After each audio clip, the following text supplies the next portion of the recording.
Hi everyone, welcome back to Sweet Tomato Vine Homestead. I'm Linda, and today, y'all, we are going to pot up some moringa trees. Moringa has got a name of being a superfood now, and so it is best when you find out that something is a superfood to go ahead and try to get you some of it.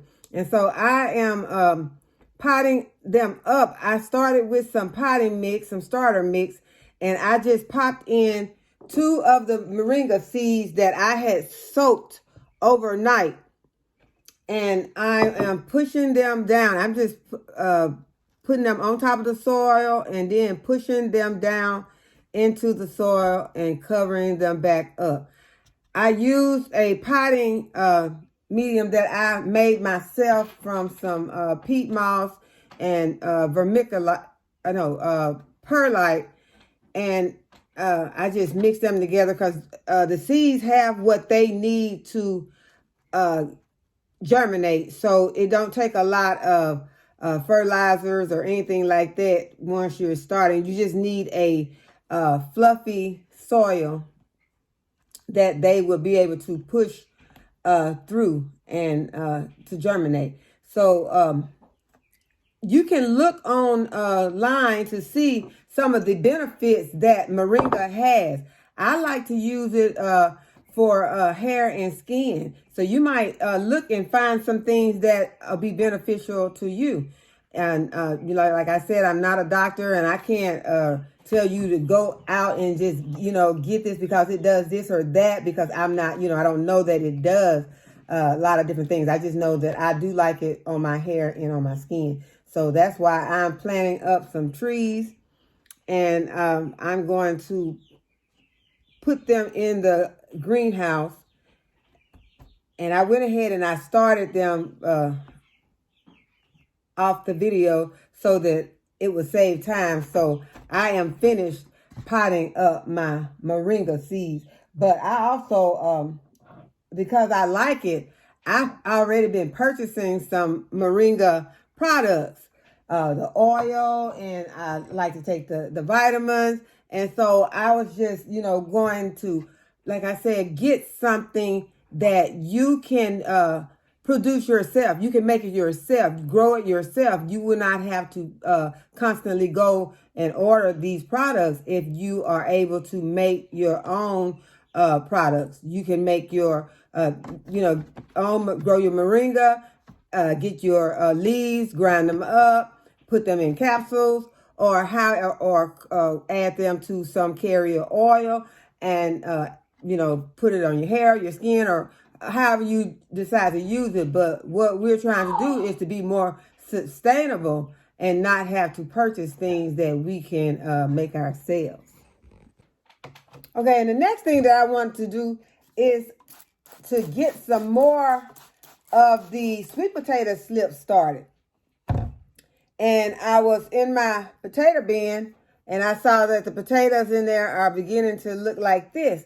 And so I just started to pulling them off, because what we had been doing was kind of sticking them in the soil or sticking them in the water and letting those grow out some more.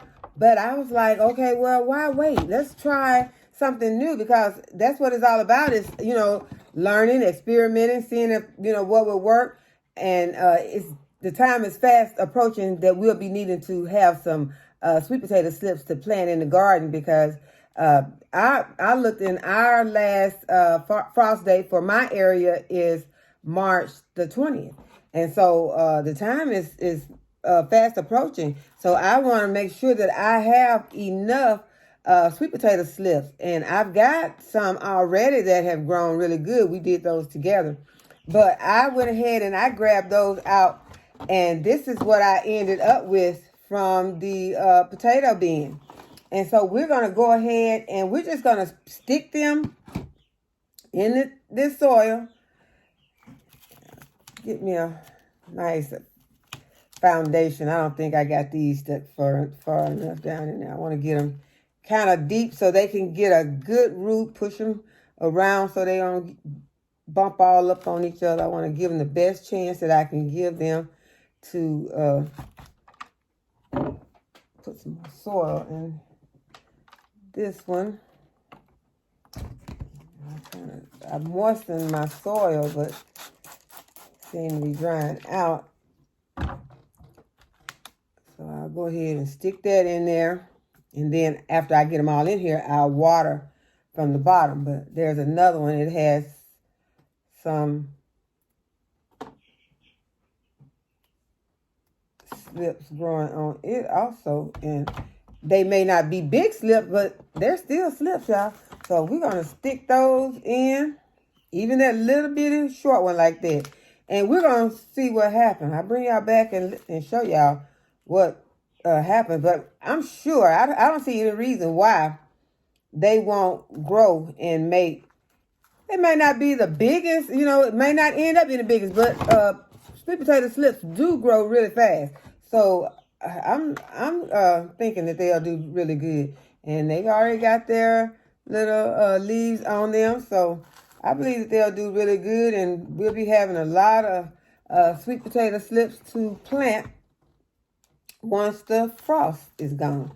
So I'm going to go ahead and get the rest of these. I think I'll get this one in here a little bit further. Because I don't think it takes much. I just think that what it takes with these is that the soil touches the plant and they get some water. And we already know that sometimes they don't even need the soil. They still will grow. So we're going to get these all potted in. And I'm going to end up having to get another container because this is about to be full and I still got a lot of slips left. So, this is something you might want to try. If you don't want to have to go and purchase some sweet potato slips and your last frost date is quickly approaching like mine is, it is really time to, put this thing in full speed ahead and try and get some, especially our very sustainable vegetables planted. Because, we can plant, it's a lot of different things that we can plant, but we need to make sure that we are getting our things that are going to be very sustainable. Because, like these sweet potatoes, because sweet potatoes are another one, like I was telling you about the rustic potatoes and potatoes like that. They're very sustainable because you can store them. They store very well. If you have enough, you can store them over the entire winter. There are not a lot of vegetables that can do that. Squash is one. You can do your sweet potatoes, and now it's some squash. The squashes that are called winter squashes are the squashes that you can store, and that's why they call them winter squashes, because you can store them over the winter. A lot of people think they actually grow in the winter, but you can store them over the winter. So you plant them at the same time that you plant the other squashes, but you just store them. You can store them for a long time. Some store longer than the winter. People have, their butternut squashes and spaghetti squashes. I think spaghetti squash. I know butternut and acorn squashes, and they'll keep them for months. And so those are the things that you want to try to grow.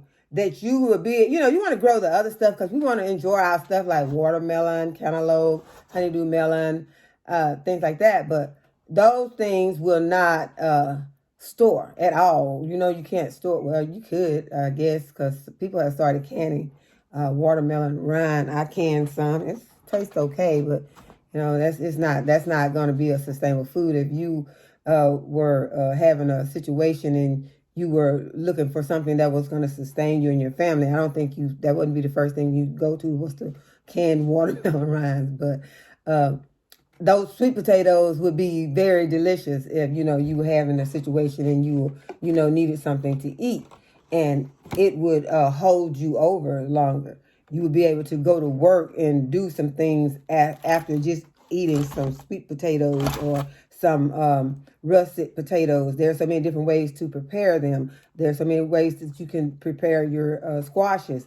So those are some things that you want to make sure that you put in your arsenal as far as having sustainable foods. Your sweet potatoes, your regular baking potatoes, russet potatoes, your squashes, and onions. Make sure you get those onions, because those onions and garlic, those things will make those foods that are sustainable taste even better. So I hope that you like the video, give it a thumbs up, and share it with people who like this kind of content.